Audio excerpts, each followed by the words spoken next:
Question क्या कह रहा, क्वेश्चन है आपका घोड़ा गाड़ी को खींचते समय, कह रहा है ये घोड़ा जो है इस गाड़ी को खींचते समय, घोड़ा गाड़ी को खींचते समय अपनी पिछली टांग से पृथ्वी पर पीछे की ओर दबाता है। मतलब जब ये घोड़ा इस गाड़ी को खींचता है तो ये घोड़ा ये अपने टांग को पीछे की ओर धरती पर जमीन पर क्या करता है, अड़ाता है, मतलब रखता है, या क्या करता है, रखता है। तब देखिए क्या होता है, कह रहा है यह न्यूटन के किस नियम को प्रदर्शित करता है, यह न्यूटन के थर्ड नियम को प्रदर्शित करता है। कारण क्या है थर्ड नियम को प्रदर्शित करने का, आपको बताए हैं। इसके लिए आपको इसका परिभाषा याद होनी चाहिए, बताए ही दिए हैं। न्यूटन साहब का थर्ड लॉ क्या है, प्रत्येक क्रिया के बराबर और विपरीत प्रतिक्रिया होती है। अब समझिए क्रिया क्या होता है, प्रतिक्रिया क्या होता है। जैसे ये रिमोट आपके हाथ में है, आप इसको पटक दिए या हम इसको छोड़े तो रिमोट जाके नीचे गिरा, या इसको कहीं फेंके इस ऑब्जेक्ट को तो कुछ समय के बाद नीचे गिरेगा। तो ये क्या हो गया, क्रिया, ये क्या हो गया, क्रिया हम जो किए। लेकिन अब इसको भी कोई उछाल मारेगा, जमीन भी उतने बल से, उतने रेशियो से, उतने अनुपात में इसके ऊपर भी बल आरोपित करता है, जो क्या कहलाता है, प्रतिक्रिया बल कहलाता है, प्रतिक्रिया कहता है। तो न्यूटन साहब का थर्ड लॉ है प्रत्येक क्रिया के बराबर और विपरीत प्रतिक्रिया होती है। मतलब क्रिया और प्रतिक्रिया दोनों साथ साथ होता है।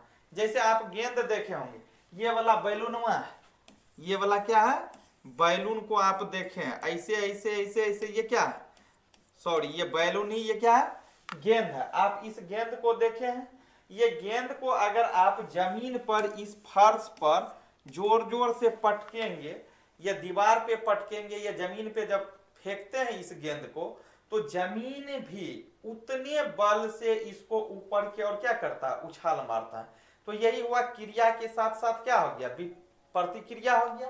क्रिया क्या हुआ, इसको हाथ लगा के आप जमीन पे फेंके और ये जमीन पर से गेंद ऊपर की ओर उठता है, मतलब जमीन भी नीचे से ऊपर की ओर उतना ही बल इस गेंद पे लगाता है। यही क्या हो गया, प्रतिक्रिया हो गया। क्रिया और प्रतिक्रिया दोनों साथ साथ न्यूटन साहब के थर्ड नियम में। अब इसको अच्छे से समझिए, समझ में आ जाएगी। जैसे देखिए क्या रहा है क्वेश्चन, जब घोड़ा गाड़ी को खींचता है, क्वेश्चन देख लीजिए, जब घोड़ा गाड़ी को खींचता है मतलब ये घोड़ा इस गाड़ी को क्या करता है, खींचने का काम करता है।